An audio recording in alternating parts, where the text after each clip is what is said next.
Bonjour, nous sommes ici à Ploubalay, sur la place de l'église, au cœur de la ville, devant la maison de la presse, l'Émeraude, tenue par la charmante Fabienne, que vous connaissez tous. Et donc je suis ici pour présenter un petit livre que j'ai écrit avec Jean-Paul Étriard sur la ville de Planquette, qui se trouve à quelques kilomètres de Ploubalay, sur la route de Lamballe. Voilà, donc Fabienne a eu la gentillesse et la bonne idée de nous proposer de venir dimanche 6 août pour dédicacer, pour proposer ce livre dans son magasin et de le dédicacer à ceux qui sont intéressés. Je la remercie d'ailleurs, c'est une très bonne idée. Voilà, alors donc pourquoi ce petit bouquin sur Planquette? Tout simplement parce que j'y habite depuis quelques années et je me suis rendu compte que c'était une ville, une petite ville à taille humaine, très intéressante, mais assez mal connue. À vrai dire, ce qu'on connaît le plus souvent, c'est l'eau de Planquette, hein, qui est connue dans toute la Bretagne et dans l'Ouest, l'eau minérale et l'eau de source, qui est vendue sans nitrate et qui est puisée, pompée et mise en bouteille à Planquette.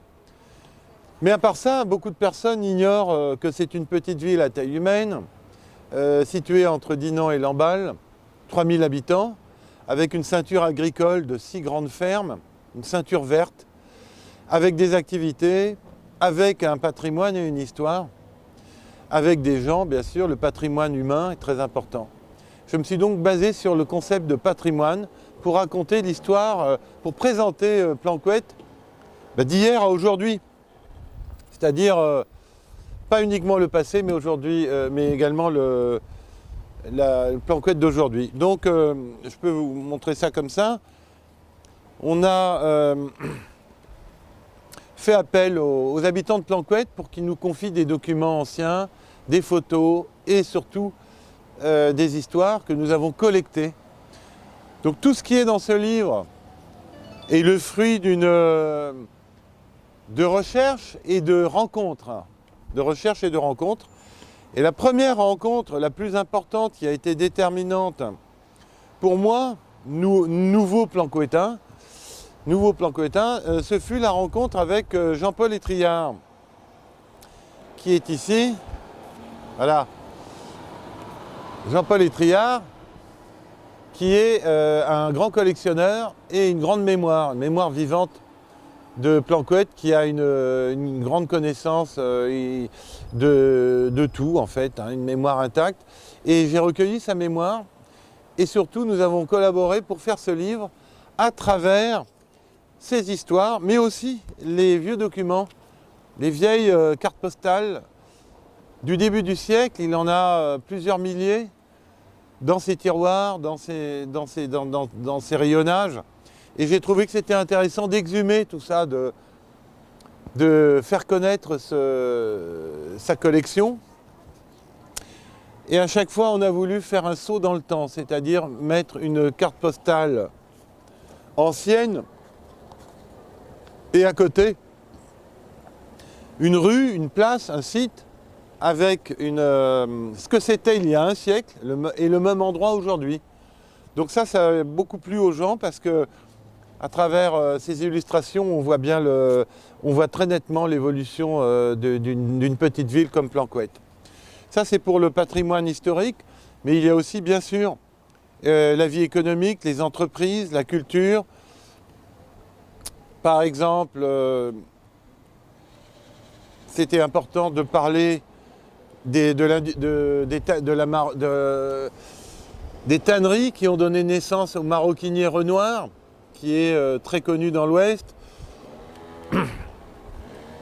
Donc à chaque fois, c'est un petit reportage sur ces entreprises qui sont dans le tissu économique de Planquette, les emballages Samson, 4 générations, Et à chaque fois, une histoire de la famille depuis l'ancêtre, fondateur, bourrelier, charron, les vieux métiers d'autrefois, jusqu'aux enfants aujourd'hui.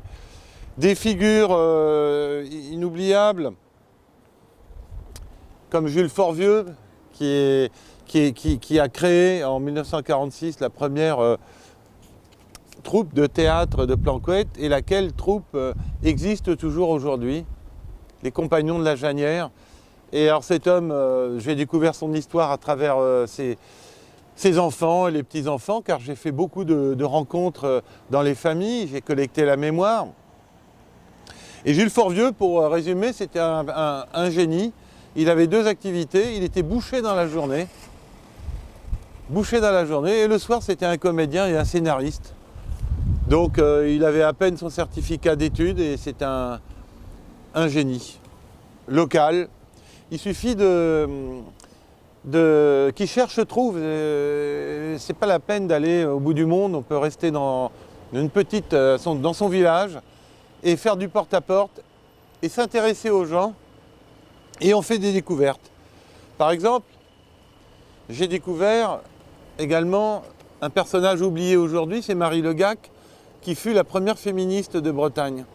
Oubliée aujourd'hui. Elle était à Planquette, elle avait la particularité d'avoir épousé un notaire bourgeois, famille bourgeoise. Et à l'époque, au début du siècle, Marie Le Gac était engagée dans le féminisme, à tel point qu'elle écrivait des articles régulièrement dans les revues féministes sous un faux nom. Pour ne pas... c'était un peu nouveau le féminisme à l'époque. Et elle signait ses articles sous le nom de Jeanne, ce qui veut dire la voilée, un terme qu'elle avait repris d'un roman de Pierre Loti. Et puis avec le temps, après la Première Guerre mondiale, cette femme a été reconnue comme une pionnière qui a vécu jusqu'à plus de 90 ans. Et donc c'est une femme remarquable de l'histoire de la Bretagne. C'est un livre grand public, accessible à tous. Nous parlons aussi du sport. C'est très important d'être dans le coup aujourd'hui, c'est-à-dire qu'on ne peut pas faire un livre d'érudition. Et Planquette est une ville où il y a 54 associations. 54 associations pour une ville de 3000 habitants, c'est beaucoup. C'est une ville dynamique, très sportive, très active dans tous les domaines. Alors j'ai fait une petite sélection des 5 plus grandes associations de Planquette. Donc ceci m'a permis d'aller rencontrer les mémoires de chaque sport, les mémoires du foot. Donc les mémoires, ça veut dire les anciens, ceux qui sont les pionniers de ces activités sportives, le football, le volleyball, le tennis, le cyclisme et le kayak. Donc, comme vous pouvez le voir, c'est un livre complet qui tranche un peu avec les monographies communales que nous avons l'habitude de voir en Bretagne, dans ce sens que c'est moderne, c'est contemporain, c'est d'hier à aujourd'hui, parce que le critère fondamental, c'est quand même le facteur humain.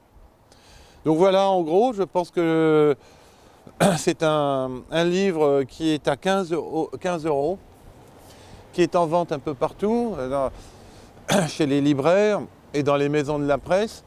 Je dois ajouter quelque chose, c'est que tout est fait en Bretagne. Les auteurs sont bretons. Moi-même, je suis originaire de la région, de Dinard. Jean-Paul Étriard est de Brucevilly, le pays de Dinan. Et nous vivons en Bretagne. L'éditeur est à Rennes. Art Collection Édition, c'est Yvon Le Chevestrier, qui est un ancien du Ouest France, Rennes. Et enfin, l'imprimeur, qui est à Châteaubourg. Donc on n'a pas envoyé le bouquin en Chine ou je ne sais où, en Inde, tout est fait en Bretagne. C'est notre point de vue de tout faire en Bretagne. Voilà, donc c'est 15 € le bouquin. Jean-Paul Étriard et Olivier Page. Planquette, ça coule de source. Aux éditions Art Collection Édition. Merci.